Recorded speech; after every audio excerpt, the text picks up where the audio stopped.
Hey everybody, this is Silex here. I thought I'd go over every little change here that's been implemented in the new patch 12.1 released today, actually just like a few minutes ago.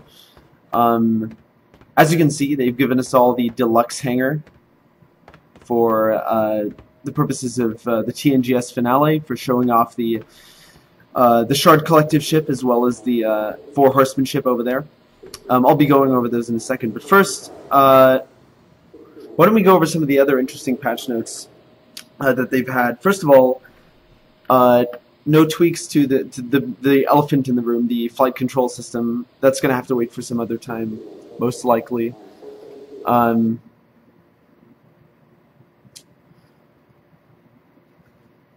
patch notes include a little bit of polish on the ships for TNGS, so the Redeemer and the Boomslang. The other piece of big news is that they've implemented the Freelancer variants, and those are now available in store, and include the Freelancer MIS, M-I-S, which is the military spec version of the Freelancer,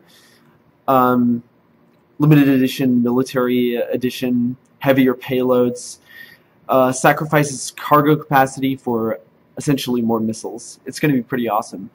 The second variant that they've got going on right now is the Freelancer Max, which is a cargo hauling variant that sacrifices weapons for cargo space, so the opposite of the MIS, essentially. The last variant is the Freelancer DUR, which is the specialty exploration version of the Freelancer, and I know a lot of you out there are into exploration, so this should interest you a lot.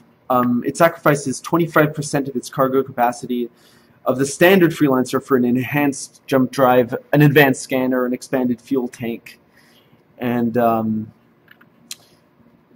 it's generally kitted out purely for discovery. So those are the Freelancer variants. They should really be interesting. The paint schemes that have been shown off on the Star Citizen Pledge store look really interesting. Some of them are a little cartoony to my taste, like the Freelancer Max. I'm not exactly sure if they're going to tone down those, but I'm guessing they haven't had a PBR pass yet. So other things include the adjusted power consumption for the Klaus and Werner Bulldog.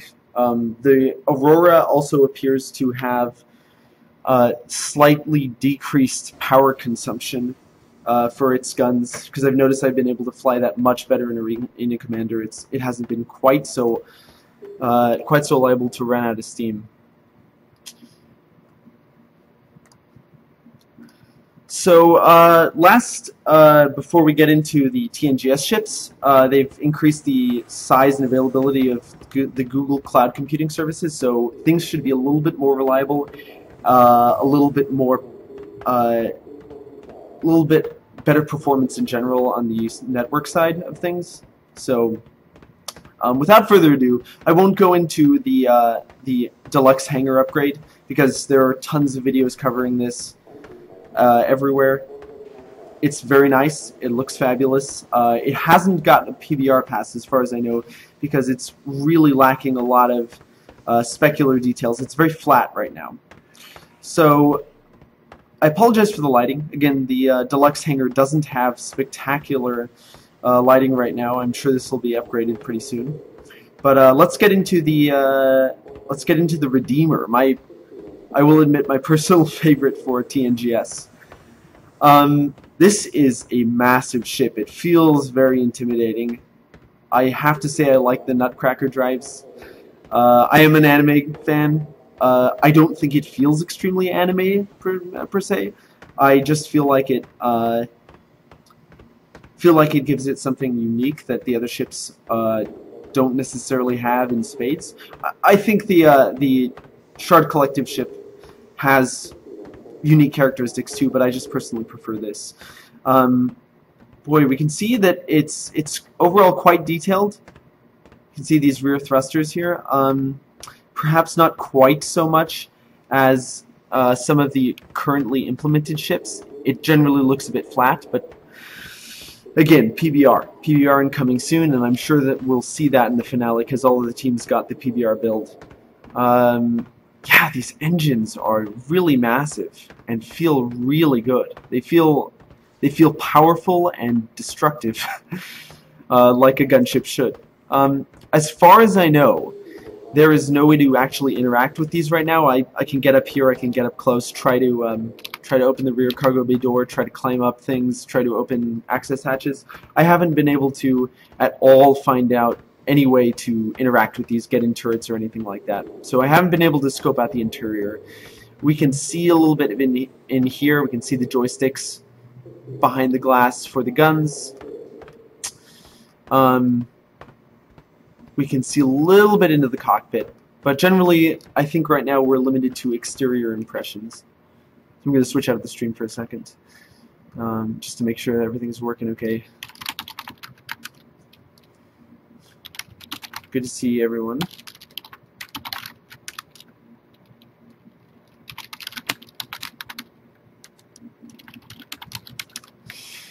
I'll head back in the game. So it's got a very powerful feel. It's really nice to be able to look at it up close, because frankly it's so limited what they can show on Tngs that we really don't get an impression of how they feel, how they would sit in our hangar. And I can definitely say this would be right at home next to my Avenger. Now, personally, I prefer the white color scheme that they showed off for this. I think a lot of you guys have seen that, and when this is on YouTube, I'll post a link to that, those images. Personally, that's the one I prefer, but this looks nice too. This looks nice too. Let's take a look around here, the Class 5 turret here. As you can see, their unique turret seating design is in practice here. This door opens up, tube slides forward, your seat comes in, slides forward. This door opens up, and you're able to get seated directly into the turret. So you're kind of all on your own here in the turret if things go south, which is interesting. I don't know if it's the most practical thing in the world, but I like the design. It looks very powerful, very sleek. The roller skates I actually think look quite good here, very detailed. Let's get up close to these. It's a little dark, so you might not be able to see entirely what I'm talking about here, but they just look incredibly detailed. Lovely, sturdy wheels in this paired design. We'll take a look at the back wheels as well.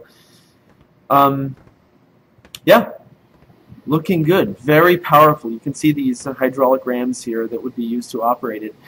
They're not quite up to the same level of detail, that's my first impression, as landing gear on some of the other ships.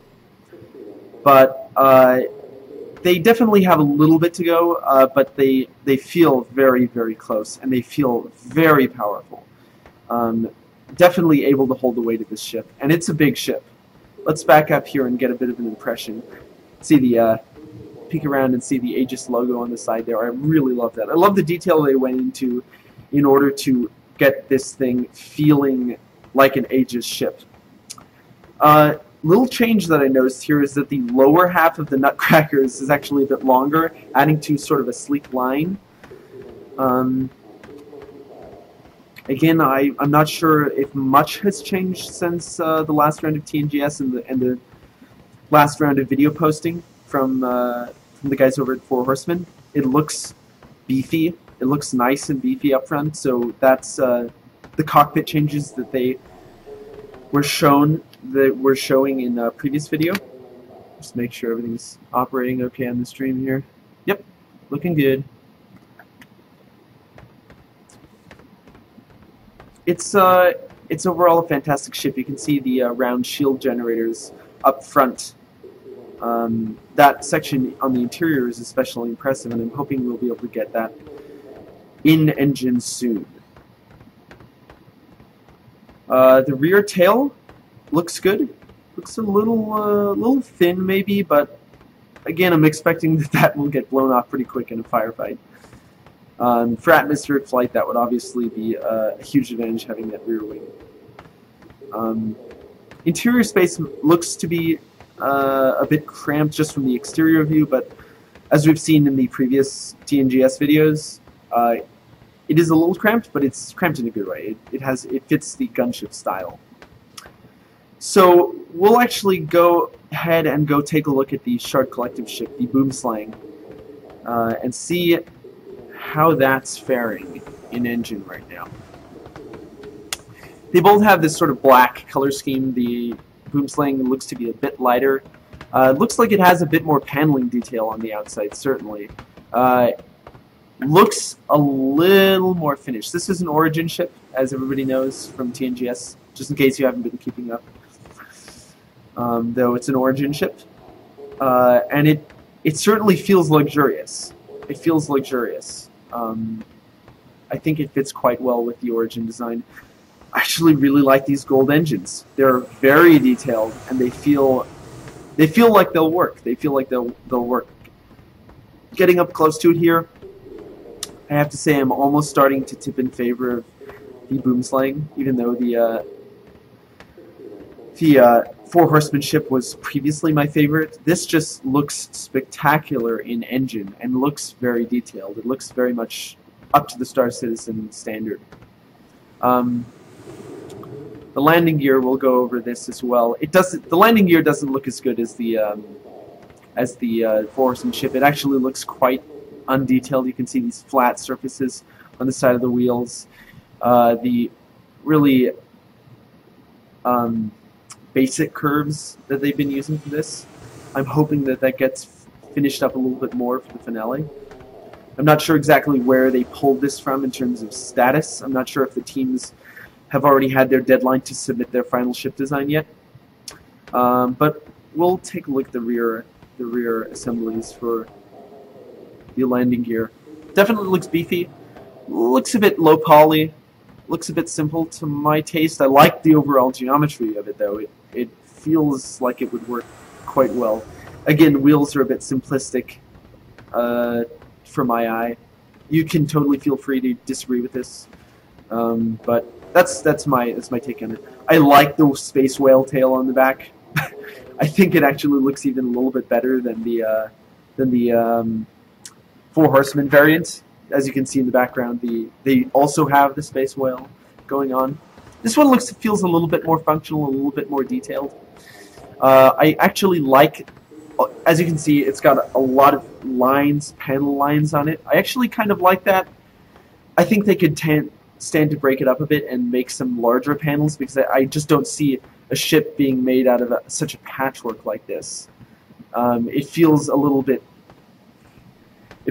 fake, to be honest. I'm not sure why they have those panels all over, besides to just add a little bit of textured feel. I think that might be the wrong way to go about it. But I'm sure that they will tune that up. I have no doubt. Both of these teams are incredibly talented, and they've had an incredible run on TNGS. I think we can all agree. Love the way that these gears fold up inside. I'm not exactly sure how it's going to fit in there, but I assume that they've checked it out and it all works. They've got these lovely little flaps that cover it. Now, here's for the really the best part, is the exterior engines. The Boomslang has some of the best, most massive, most powerful looking exterior engines in all of the TNGS ships, and you can really see that emphasis here in the hangar. That engine glow coming out through the gold thrust nozzles. They have just taken and made pristine material choices for these engines. They look fantastic. The intakes are unique. Not exactly sure how they'll work. They look sort of like there's just a flat surface inside there. I don't actually see any intake grills or anything like that, unless it's supposed to flow up and around those barriers in there. But so minor quibbles here and there. I like the design, though. It looks different. It's not your standard intake grills. It looks different. It looks sexy, and that's the Origin way, as we all know. As we've all seen in the 300i. You can check out my previous video to check out the latest PBR changes for the 300i, as well as the Aurora and the Avenger. Origin has the sexiest ships, hands down. So, as you can see, they've got these rotational couplers here. Those look very nice. I don't see any problems here. In fact, it's all very impressive to me. I quite like it. It's another Class 5 turret on the outside. Is that a Class 5 turret? I see a bit of a cockpit there. I'm not actually sure what that is. I think it's just a Class 5 turret missing its guns. That's why it looks a bit odd. Looks good. Looks a little blocky without the guns. Not sure where that's going to go. These front nacelle, mini nacelles with the intakes and the thrusters look spectacular. I know I pointed this out already, but all the detail that's gone in, including the gold thrust nozzles, they look really good. Not sure the practicality of any of this, but that's going to be determined when it's in engine flying. So I like the glow details on it. It doesn't feel Tron-y. It feels appropriate. It feels very appropriate. Again, we can't really get inside yet, as much as I'd love to, so we can't see the interior. But the cockpit looks good, and I can see those glowing rear Tron stair steps in the stairwell behind the cockpit, just from this front angle. Honestly, I'd tone those down on the interior a little bit, but it's a sexy Origin ship. I don't mind having a little bit of fancy glowing bits. I think it adds to it. Overall, a great silhouette. Like like Mark Skelton and the rest are very fond of pointing out. A great silhouette, fabulous looking ship. Love the comms boom on the front of the ship. It really adds some interest to the front.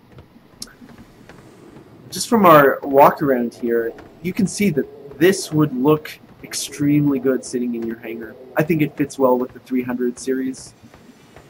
I think it would be an intimidating weapon added to any of your arsenals. It's just a fantastic ship. I really can't decide right now which one that I would vote for, but we're just going to have to see when it comes down to the wire on the finale on Saturday. So that has been a patch update for 12.1, along with the Tngs ships, of course.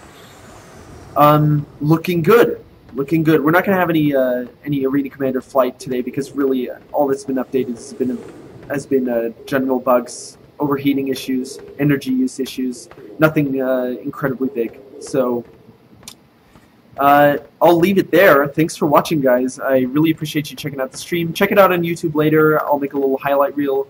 Probably cut out some of my meandering. And thanks for watching. Much appreciated.